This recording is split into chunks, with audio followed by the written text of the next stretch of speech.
Génesis 1:2, excelente, primera aparición del Espíritu Santo.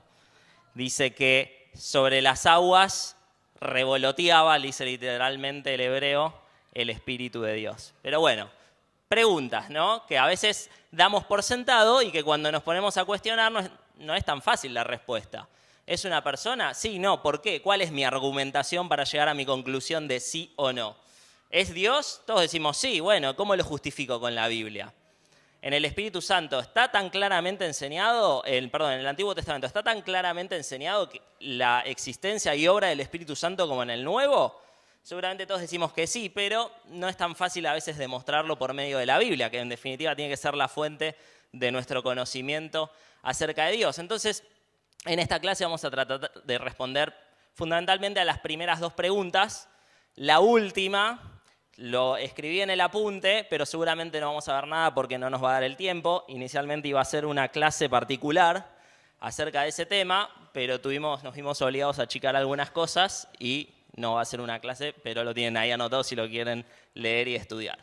Bien, entonces, a modo de introducción, podemos decir que la doctrina del Espíritu Santo, y de paso digo que el estudio del Espíritu Santo normalmente se lo conoce como neumatología. ¿La palabrita neuma a alguien le suena algo parecido en nuestro idioma castellano? Neumático, correcto, neumático. Tiene que ver con viento, con aire. Y precisamente porque la palabra neumático viene de la palabra pneuma, que es la palabra que se usa en la Biblia para referirse en el Nuevo Testamento al Espíritu Santo. Esa idea de algo etéreo, esa idea de algo que es incorporal, ¿verdad? En el Antiguo Testamento la idea es similar. Se usa la palabra ruaj, que a menudo se usa como el soplo de Dios. Por ejemplo, cuando Dios le sopla a Adán el aliento de vida, allí la palabra es ruaj y es la misma palabra que se usa para referirse al Espíritu Santo. Entonces, la doctrina del Espíritu Santo a menudo fue relegada en la historia de la Iglesia. De hecho, en los primeros siglos de la Iglesia primitiva había muchas discusiones acerca de si Jesús era Dios o no. Si Jesús era Dios o no, habíamos mencionado bastante de eso cuando hablamos de Jesús el año pasado. Y no es sino hasta bastante tiempo después de iniciado el cristianismo, más o menos por el siglo V, que se empiezan a hacer definiciones más concretas respecto a lo que la Biblia enseña sobre el Espíritu Santo. Por ejemplo, si nosotros agarráramos uno de los primeros credos de la Iglesia, es decir, una confesión de fe, un documento en donde la Iglesia reunida dice creemos en esto, en esto, en esto, en esto, en esto, que es el credo de Nicea en el año 325, vamos a ver que se habla muchísimo del Hijo, de Jesucristo. Y del Espíritu Santo simplemente dice, y creemos en el Espíritu Santo, punto. No dice absolutamente nada más. Luego eso se va a ir desarrollando, esa doctrina, no en base a lo que la gente inventaba, sino en base a lo que los cristianos iban descubriendo en la Biblia a través del estudio de la Biblia. En el siglo XX, luego de que el Espíritu Santo sea prácticamente la persona olvidada de la Trinidad durante muchísimos siglos y que nadie le prestara atención, en el siglo XX hubo un importante resurgir, un importante interés en volver a la doctrina del Espíritu Santo. Y algunos han llevado esto a un extremo que parece no condecirse bastante con lo que enseña necesariamente la Biblia. ¿A qué me refiero?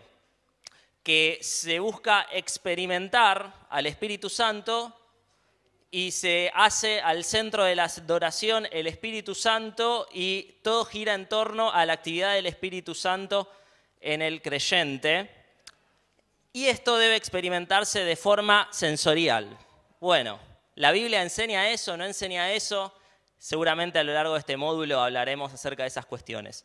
Pero este resurgimiento de un interés un tanto desmedido a veces por el Espíritu Santo ha llevado que algunos precisamente se vuelvan reacios a la doctrina del Espíritu Santo y eviten todo lo que tenga que ver con el Espíritu Santo. Es así que principalmente en el cristianismo conservador, el Espíritu Santo nuevamente ha quedado relegado, ha quedado olvidado, ha quedado allí como algo que le prestamos mucha atención al Padre, mucha atención al Hijo, pero el Espíritu Santo pareciera ser un accesorio y nos olvidamos que es Dios y merece la misma honra que el Padre y el Hijo. Y tiene un rol fundamental en la vida del creyente. Por lo tanto, vamos a tratar de responder la primera de las preguntas que nos hicimos. ¿Es el Espíritu Santo una persona? Bueno, algunos piensan que no, que el Espíritu Santo es una fuerza, es una energía, es algo impersonal. Fíjense, por ejemplo, lo que dice la página jw.org. ¿Alguien conoce esta página? Es la página de los Testigos de Jehová. Dice lo siguiente respecto al Espíritu Santo. El Espíritu Santo de Dios es su poder o fuerza en acción.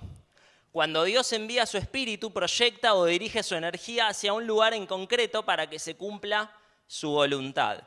De más está decir que este grupo religioso no cree en la Trinidad.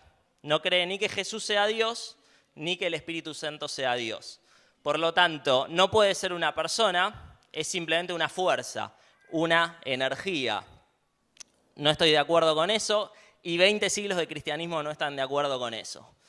Algunos creen, por otra parte, que el Espíritu Santo es la personificación del poder divino. ¿A qué me refiero con esto, con personificación? ¿Alguien de los acá presentes leyó un libro muy antiguo que se llama El progreso del peregrino? Bien. ¿Cómo se llaman los personajes del progreso? ¿Alguno? Del progreso del peregrino. Les cuento de qué va el libro, es muy interesante, léanlo, está gratis en internet, en PDF. Si no les gusta leer, lo ponen en YouTube, lo escuchan mientras van en el colectivo, en el estéreo del auto, en lo que sea. Lo pueden ir escuchando. Es muy interesante, lo que narra es el progreso de una persona que se convierte y se hace creyente hasta llegar finalmente a la gloria y todos los embates y las dificultades con las que se va encontrando. Y hay personajes que se llaman, por ejemplo, ¿cómo? Buen desánimo. Yo no me acuerdo todos realmente, los tuve que revisar anoche. Pero sí, tenemos personajes, por ejemplo, piedad, por ejemplo, fiel, por ejemplo, negligencia. Y esos personajes lo que hacen, que son alegóricos, simbólicos, porque esto no es más que un cuento simbólico, que representa verdades que son reales en la vida del creyente, pero es un relato simbólico. Esos personajes que tienen esos nombres representan la actitud que les da el nombre. Por ejemplo, fiel es la personificación de la fidelidad.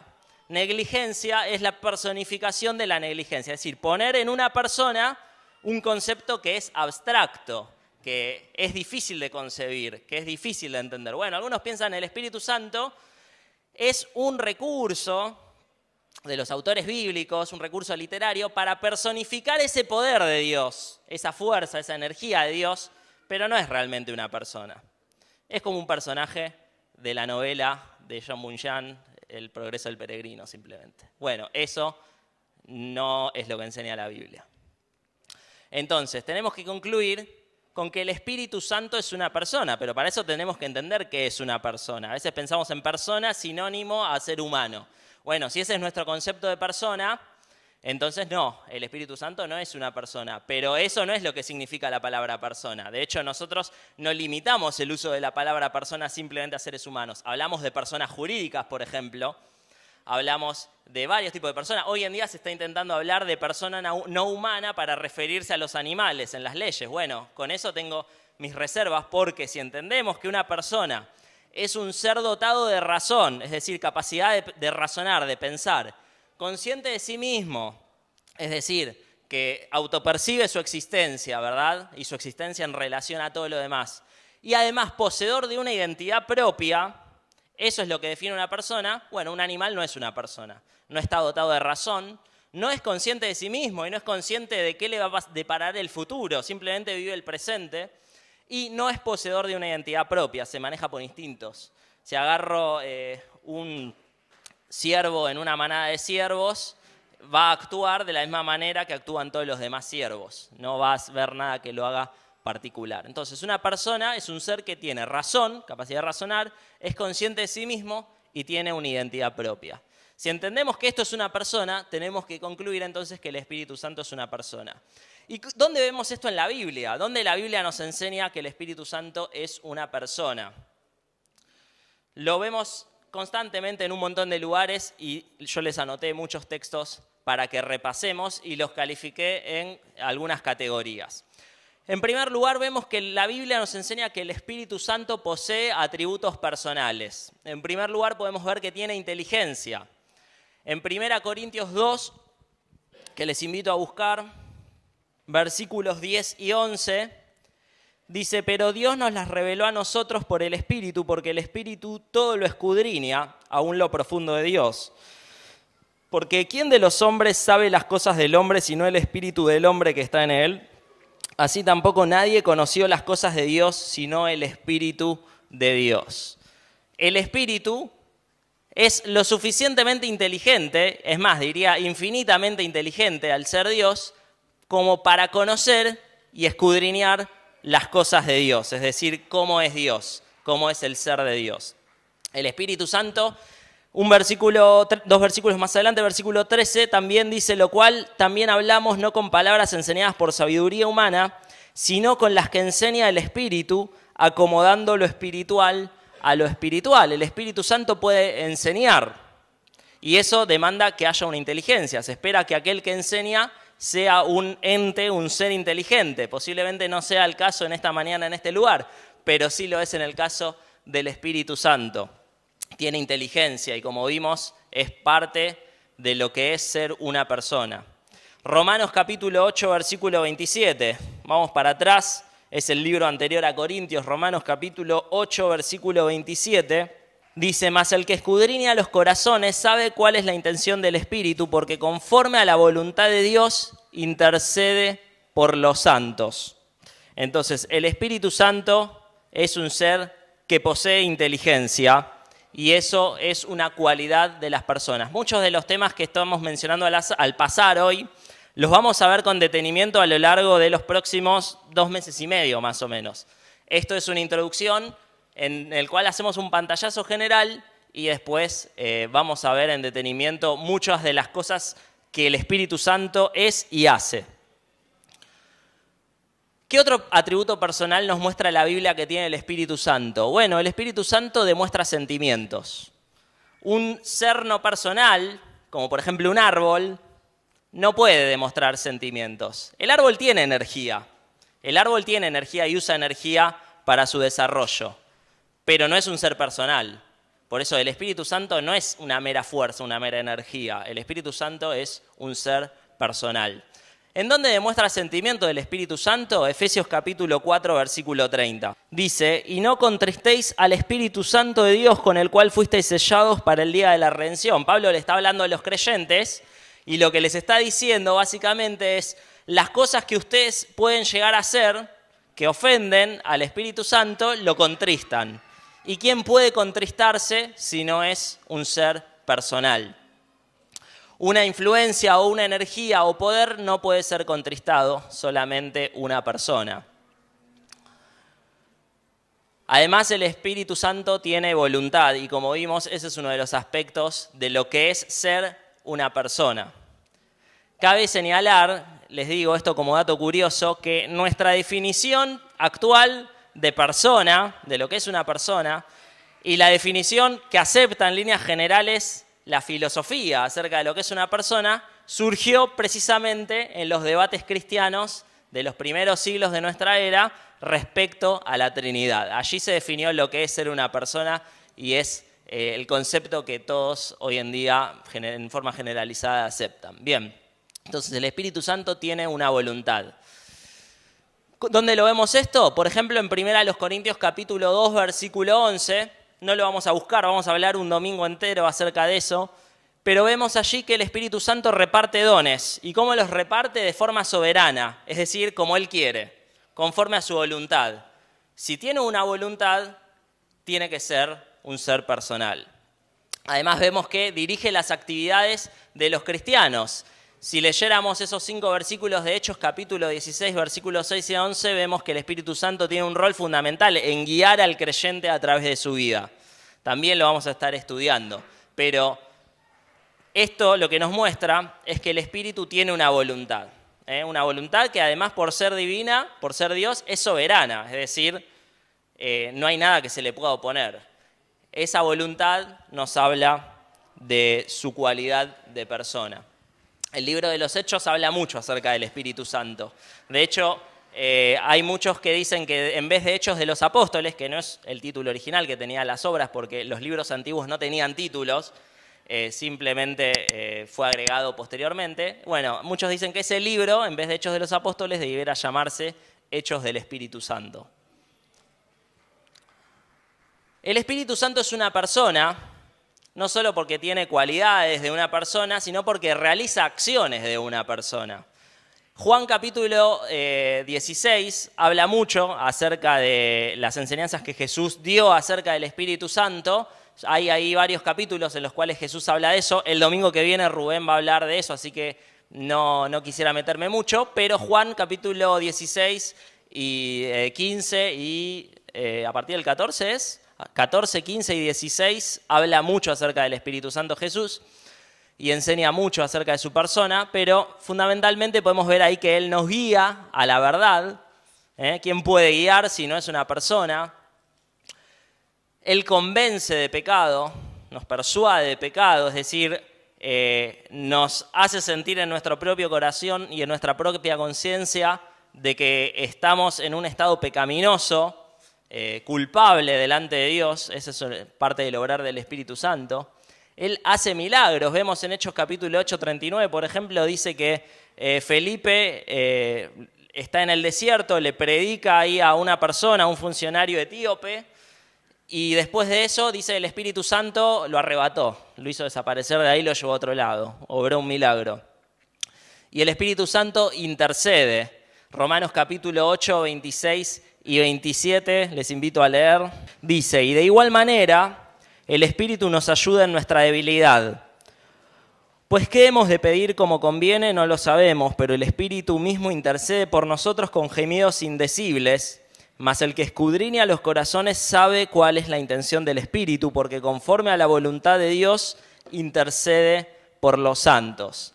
¿En qué consiste el ministerio de intercesión del Espíritu Santo? Según este texto, intercede en nuestras oraciones. Básicamente lo que Pablo está diciendo a los romanos es: nosotros a veces oramos y a veces oramos mal. El Espíritu Santo lo que está haciendo es perfeccionar esas oraciones. No es como el ministerio de intercesión que habíamos visto cuando estudiamos a Jesús. ¿Se acuerdan de eso? ¿De qué manera Jesús intercede por nosotros delante del Padre en el tiempo actual? Como abogado, ¿verdad? Cuando hay una ley que nos culpa por algo que hicimos mal, Él intercede como nuestro abogado delante del Padre diciendo: esto ya fue pagado. Este ya está absuelto porque yo pagué por ese pecado en la cruz. Bien, no es la misma intercesión del Espíritu Santo. El Espíritu Santo intercede por nosotros perfeccionando nuestras oraciones. Todo esto nos habla de una persona, de alguien que tiene una voluntad, una inteligencia, una personalidad, que tiene una voluntad propia para obrar, no como otro tipo de seres inanimados, inmateriales que vemos en el universo. El Espíritu Santo es una persona y está claramente enseñado en la Biblia porque vemos que a Él se le atribuyen características personales. Nuevamente, hay que obedecerle al Espíritu Santo. En Hechos capítulo 10 habla acerca de eso. Se le puede mentir al Espíritu Santo. Después vamos a leer este pasaje más adelante. Pero Hechos capítulo 5, versículo 3 nos enseña eso claramente. Se puede resistir al Espíritu Santo. Se puede contristar al Espíritu Santo, ya lo leímos. Se puede blasfemar al Espíritu Santo y se le puede afrentar. Todas estas son cosas que se les pueden hacer a un ser personal, no a un ser impersonal. Yo no puedo contristar a un árbol, por ejemplo. No puedo afrentar en el sentido verdadero, no metafórico de la palabra, por ejemplo, a una planta, ¿no? O sea, tiene que ser un ser personal. El Espíritu Santo además se relaciona con otras personas. Vemos que se relaciona con los apóstoles en el libro de los Hechos. Vamos a leerlo, Hechos capítulo 15, versículo 28. Dice lo siguiente. Están hablando los apóstoles y el contexto es el concilio de Jerusalén. El concilio de Jerusalén fue el primer concilio de la iglesia, es decir, cuando se reunieron todos los obispos, líderes, apóstoles de la iglesia para tratar acerca de una problemática puntual y buscar una solución en base a la voluntad de Dios. Y la problemática en ese caso era que había cristianos de origen judío que le querían imponer a los cristianos de origen griego sus costumbres judías, principalmente con lo que tiene que ver con la alimentación y la circuncisión, costumbres judías. Y se reúnen para resolver este tema. Y la resolución de los apóstoles dice lo siguiente, versículo 28. Porque ha parecido bien al Espíritu Santo y a nosotros, es decir, a los apóstoles, no imponeros ninguna carga más que estas cosas necesarias. Se está igualando en cierta forma allí al Espíritu Santo con los apóstoles en el sentido de su personalidad.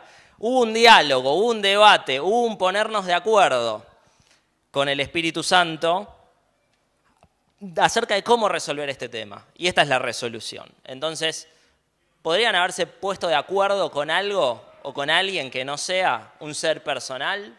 No. Vemos que el Espíritu Santo se relaciona con Jesús. Lo vamos a ver ampliamente el domingo que viene, pero bueno, Juan, nuevamente esos capítulos 14, 15, 16 nos habla mucho de eso. Y vemos que se relaciona con los otros miembros de la Trinidad. Vamos a leer, por ejemplo, 2 Corintios 13, 14. Dice, la gracia del Señor Jesucristo, el amor de Dios y la comunión del Espíritu Santo sean con todos vosotros. Una fórmula trinitaria. Se está igualando a un mismo nivel a Jesucristo, a Dios, que normalmente cuando se usa de esta forma se usa para referirse al Padre, y al Espíritu Santo. Vemos claramente allí la Trinidad. Vemos que si Dios es una persona, o es un ser personal, ¿verdad? Tiene una voluntad, tiene una inteligencia, tiene un razonamiento. Lo mismo Jesucristo, es un ser personal. Bueno, lo mismo el Espíritu Santo. Entonces, ¿el Espíritu Santo es una persona? Es una persona. No una persona humana, desde luego. Es una persona en el sentido de que es un ser personal. Tiene razonamiento, tiene voluntad, tiene inteligencia. No es una fuerza inanimada, como piensan, por ejemplo, la página de internet que vimos al principio. Bien. Entonces, el Espíritu Santo además es Dios. Esto creo que todos lo tenemos bastante claro, pero ¿dónde vemos en la Biblia que el Espíritu Santo es Dios? Porque que sea una persona, cosa que ya acabamos de demostrar, no lo hace necesariamente divino. Hay personas que no son divinas. Por ejemplo, nosotros somos personas, pero no somos Dios. El Espíritu Santo es persona y es Dios. Y la Biblia muestra claramente que es divino y esto vamos a ver ahora. Pero primero, esto es lo que creyeron los cristianos desde la antigüedad y que quedó plasmado en este credo del año 381. Creo en el Espíritu Santo, Señor y dador de vida, que procede del Padre y del Hijo, con el Padre y el Hijo recibe una misma adoración y gloria, y que habló por los profetas. Fíjense allí esa cláusula interesante que dice, recibe una misma adoración y gloria que el Padre y que el Hijo. No es un ser inferior, no es una persona inferior, no está subordinado en su naturaleza, sino que está a un mismo nivel que el Padre y el Hijo y es merecedor de adoración y de gloria. Vemos que el Espíritu Santo es Dios en los nombres y en los títulos que se utilizan en la Biblia para referirse a Él y que nos demuestran su deidad. Por ejemplo, en Filipenses capítulo 1, 19, se nos dice, o se dice del Espíritu Santo, se utiliza este epíteto, el Espíritu de Jesucristo. El Espíritu de Jesucristo. Si Jesucristo es Dios, el Espíritu de Jesucristo es Dios. El Espíritu de nuestro Dios, nuevamente, está relacionado, vinculado íntimamente con Dios. Si Dios, que en este caso se refiere al Padre, es Dios, lo cual es casi una obviedad, el Espíritu de nuestro Dios es Dios. Se habla de otro consolador, Juan capítulo 14, versículo 16. Ese vamos a buscarlo, porque posiblemente sea el menos obvio. Los otros dos primeros son bastante obvios, pero este quizás requiera alguna explicación. Jesús dice, y yo rogaré al Padre y os dará otro consolador. Fíjense que los traductores lo pusieron con mayúscula, al menos en mi Biblia, para que esté con vosotros para siempre. Ahí la palabrita consolador es Paracletos, una palabrita que nos vendría bien aprendernos porque se usa siempre, o no siempre, pero muchas veces, para referirse al rol del Espíritu Santo en la vida del creyente. Paracletos, el consolador. Y fíjense que dice otro consolador. Nos habla de que tiene que haber al menos 2 consoladores. ¿Quién es el primero? Jesús. Bien, Jesús. ¿Y quién es el segundo? El Espíritu Santo. Cuando está usando esta palabrita otro, lo que está diciendo uno de la misma especie. Supongamos, vamos a explicar esto. Yo me siento mal, me agarra fiebre y llamo a Alexander y le digo, Alex, mirá, me siento muy mal, necesito que me vengas a ver, tengo fiebre. Y me dice, no, yo no puedo ahora, pero te mando a otro. Lo que está diciendo es te mando a otro de las mismas cualidades, te mando otro médico, te mando otro con las mismas aptitudes, capacidades. Seguramente no va a ser tan bueno como Alex, pero otro que va a estar capacitado para hacer ese mismo rol. Si Jesús es Dios, al igualar al Espíritu Santo con él, diciendo otro consolador, otro como yo, está afirmando que ese Paracletos, que ese consolador, que ese Espíritu es ni más ni menos que Dios mismo. Vemos también que los atributos del Espíritu Santo son atributos que son propios de la divinidad. ¿Se acuerdan de los atributos de Dios? Hace casi un año lo vimos. Pero había muchos. Y había una clasificación, una división que hacíamos en 2 tipos de atributos. No sé si alguien se la acuerda, no tengo hoy chocolatitos, pero se lo anoto a cuenta. ¿Quién se acuerda de esa división que usábamos para clasificar los atributos de Dios? Perdón, ¿eh?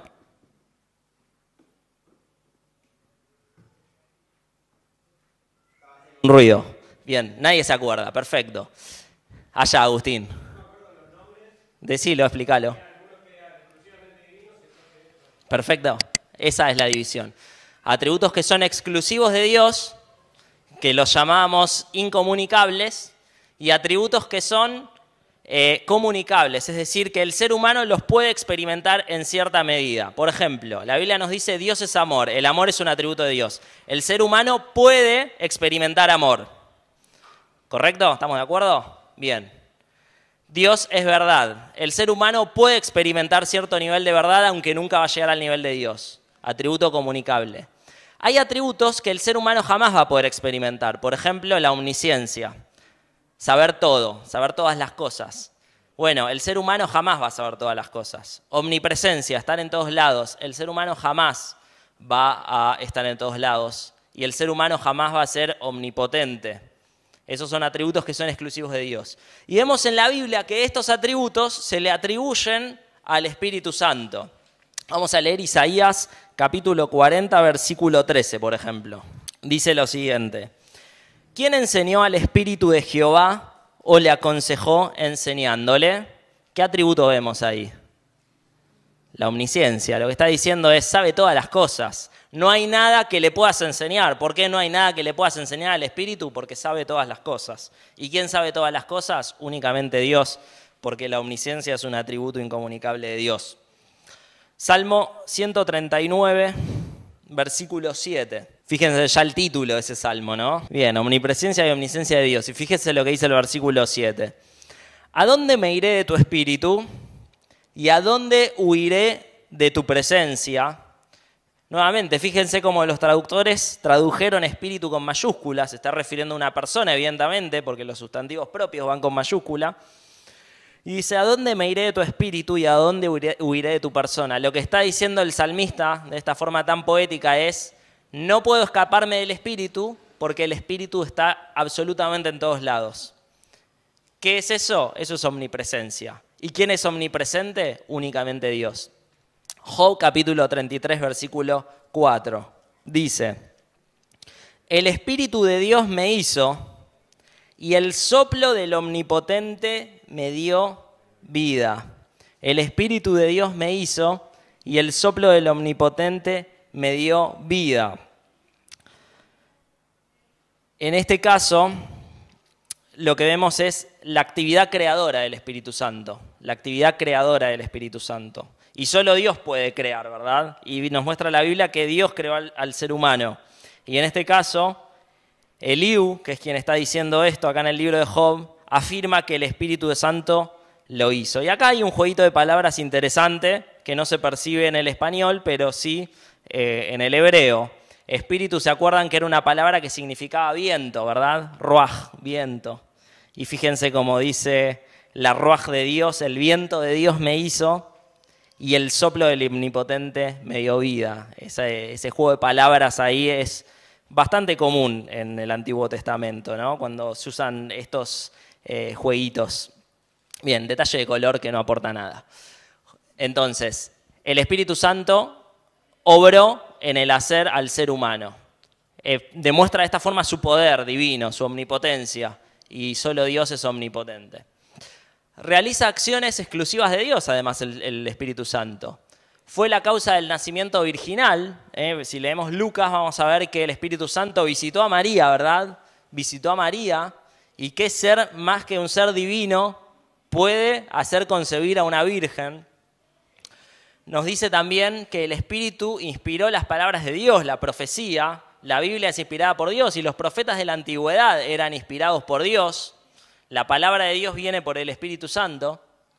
Y participó de la creación del cosmos. Como bien citó Víctor, Génesis capítulo 1, versículo 2, allí cuando estaba ese proceso de la creación en el cual Dios creó el universo, vemos que el Espíritu Santo estaba presente, allí revoloteando por las aguas del abismo, ¿verdad? La Biblia además asocia al Espíritu Santo con las otras personas de la Trinidad.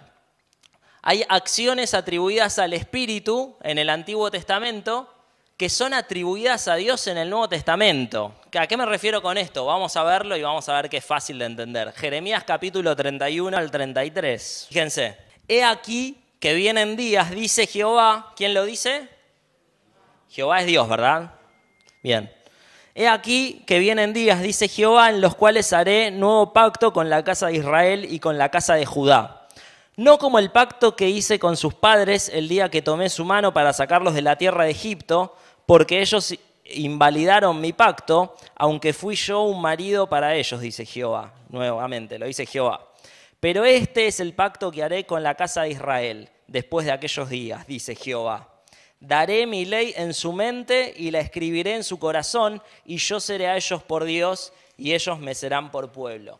El autor a los Hebreos, que se la pasa constantemente citando versículos del Antiguo Testamento para demostrarle a los hebreos que Jesús era el cumplimiento de todo lo que se había anunciado en el Antiguo Testamento, va a citar estos versículos en Hebreos capítulo 10. Vamos a buscarlo.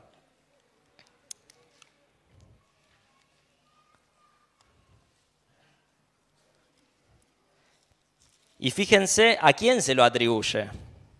Habíamos dicho que Jeremías se lo atribuía a Dios, a Jehová. Bien, capítulo 10, versículo 15, dice, y nos atestigua lo mismo el Espíritu Santo, porque después de haber dicho, y ahí cita de forma un tanto parafraseada lo que había dicho Jeremías, este es el pacto que haré con ellos después de aquellos días, dice el Señor, pondré mis leyes en sus corazones y en sus mentes las escribiré.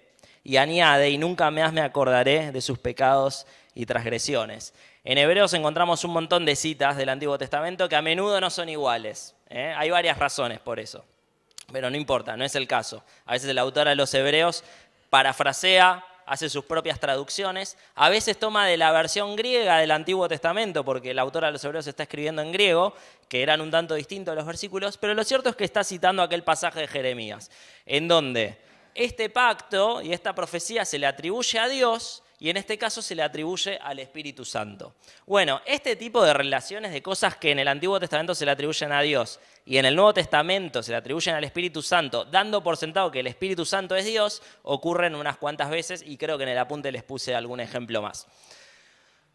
Blasfemar contra el Espíritu Santo o blasfemar al Espíritu Santo es igual que blasfemar a Dios. Eso lo vemos en Mateo capítulo 12, 31, que no vamos a buscar. Y mentirle al Espíritu Santo es igual que mentirle a Dios. Y ese sí les invito a que lo leamos en Hechos capítulo 5, versículo 3 y 4.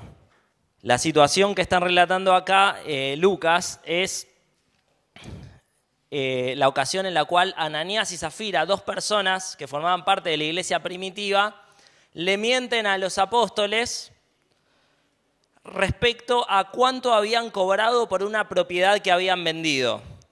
Porque ellos vendieron una propiedad y le dieron la plata a la iglesia y les dijeron, les dimos todo lo que habíamos cobrado, pero en realidad se quedaron ellos con una parte. Fueron una mentira malintencionada, vaya uno a saber por qué, para que los alaben por su gran ofrenda, porque nadie les había pedido que ofrenden la plenitud de su propiedad ni nada. La cuestión es que mienten. Y dicen esto los apóstoles, versículos 3 y 4, dice, y dijo Pedro, Ananías, ¿por qué llenó Satanás tu corazón para que mintieses a quién? Al Espíritu Santo y sustrajeses del precio de la heredad, reteniéndola. ¿No se te quedaba a ti? Y vendida, ¿no estaba en tu poder? ¿Por qué pusiste esto en tu corazón? Y fíjense lo que dice. Antes había dicho, le mentiste al Espíritu Santo, y ahora dice, no has mentido a los hombres, sino a Dios. Entonces, esto que hiciste a Ananías, le mentiste al Espíritu Santo. Y después, de forma casi como un sinónimo, dice, le mentiste a Dios. Conclusión bastante clara, el Espíritu Santo es Dios. Y se iguala al Espíritu Santo con el Padre y el Hijo, y esto lo podemos ver, bueno, en un versículo que ya leímos anteriormente, el último de 2 de los Corintios, pero también en Mateo capítulo 28, 19. ¿Qué encontramos en ese pasaje? La Gran Comisión. Y en la Gran Comisión Jesús dice que hay que bautizar a los discípulos, es decir, hagan discípulos bautizándoles en el nombre del Padre, del Hijo y del Espíritu Santo, es decir, de la Trinidad entera. Si el Espíritu Santo no fuera Dios, no lo igualarían en ese caso al Padre y al Hijo, no estaría allí igualado. Si el Hijo no fuera Dios, no estaría allí en esa fórmula. Sin embargo, los tres están mencionados porque los tres son Dios, y esto incluye, por supuesto, al Espíritu Santo, que creo que para estas alturas ya todos tenemos más que claro que la Biblia enseña que es Dios. Entonces, algunas conclusiones. Como les dije, no vamos a ver acerca de lo que enseña el Antiguo Testamento respecto al Espíritu Santo. Ahí hay unas varias cosas. Quizás los puntos principales, después lo pueden leer, es que la actividad del Espíritu Santo era limitada o más limitada que la del presente. El Espíritu Santo no habitaba permanentemente en las personas, sino que las visitaba y las podía abandonar, como es el caso de Saúl. El Espíritu Santo mora en Saúl y dice que después lo abandona. Y así vemos varios ejemplos. El caso de Sansón, normalmente vemos que el Espíritu Santo habitaba en aquellos que lideraban al pueblo, o al menos eso se nos dice en el Antiguo Testamento. Entonces, el ministerio del Espíritu Santo, si bien en calidad, digamos, era el mismo, en cantidad era distinto. La permanencia del Espíritu Santo, el alcance que simplemente se remitía al pueblo de Israel y no a cualquiera persona de cualquier pueblo y nación como en el día de hoy, era distinto. Bien, eso está en el apunte, si quieren después lo leen. Pero algunas conclusiones respecto a lo que estuvimos viendo en lo concerniente a quién es el Espíritu Santo. En primer lugar, ¿es importante conocer al Espíritu Santo? Sí. ¿Por qué? Porque es Dios. ¿Y dónde aprendemos del Espíritu Santo? Bueno, algunos dirán experimentalmente, ¿verdad? Es decir, hay que experimentarlo y es la única forma de conocerlo. Bueno, yo creo que la forma de conocer quién es y qué hace el Espíritu Santo es entendiendo lo que Dios mismo enseña acerca del Espíritu Santo, y no encuentro enseñanzas que vengan de Dios respecto al Espíritu Santo en otro lugar que no sea en la Biblia, y esa es la idea de estos encuentros que vamos a tener. Segunda conclusión, los creyentes tienen que vivir por el poder del Espíritu. Como dijimos antes, el Espíritu Santo fue relegado por gran parte durante gran tiempo en el cristianismo. El Espíritu Santo fue relegado, pero el creyente tiene que vivir constantemente por el poder del Espíritu. Fíjense el texto que les anoté ahí en Zacarías capítulo 4, versículo 6, no lo busquen porque está en la pantalla. En ese pasaje aparece este personaje que es Zorobabel, y Zorobabel fue el primer líder que volvió de la cautividad babilónica guiando al pueblo. Para el que no entiende nada de lo que estoy diciendo, el pueblo de Israel había sido llevado como esclavo a Babilonia, allí estuvieron 70 años, Y después, cuando los persas conquistan Babilonia, el emperador de aquel entonces, que era Ciro, dejó que vuelvan un contingente de personas a Jerusalén para que la reconstruyeran, para que volvieran a reorganizarla, etc. La ciudad estaba devastada, no había muros, no había templo, no había una organización civil, no había absolutamente nada, y el desafío de Zorobabel era volver a rearmar todo eso. Y era un desafío bastante grande. Y fíjense lo que dice: esto no lo vas a hacer con ejército, ni con fuerza, sino como con mi espíritu, ha dicho Jehová de los ejércitos. Todo lo que haga el cristiano, todo lo que pueda hacer el hombre positivamente, tiene que ser guiado por el Espíritu, tiene que ser por el poder del Espíritu. Eso es realmente lo que la Biblia enseña acerca de vivir una vida cristiana carismática en el sentido bíblico, porque la palabra carismática es bíblica. Carisma significa don, caris es la palabra griega, don se usa también para gracia, carismata es la reunión de todos esos dones que da el Espíritu Santo, y el Espíritu Santo es el don que recibió el creyente. Así se llamaba un libro que tituló uno de los grandes maestros de los hermanos acá en Argentina, Horacio Alonso, El don del Espíritu Santo. El Espíritu Santo es un don que recibe el creyente y tiene que vivir por ese poder. ¿No nos gusta la palabra una vida carismática? Bueno, hay un profesor de un seminario en Dallas que utiliza la expresión: tenemos que vivir un cristianismo neumático.